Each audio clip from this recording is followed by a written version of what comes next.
Hindi tayo chill kagaya ng gobyerno. Hindi tayo papayag na sa gitna ng krisis, petiks lang sila.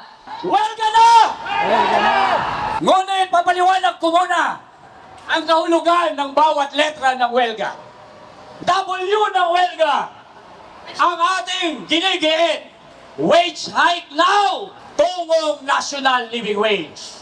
Letter E, excise tax, VAT at income tax, suspendihin at repasuin. Letter N, lagyan ng buwis ang sobrang yaman at sobrang kita. Letter G, gawing abot kaya ang presyo. Letter A, arestuhin lahat ng kurakot.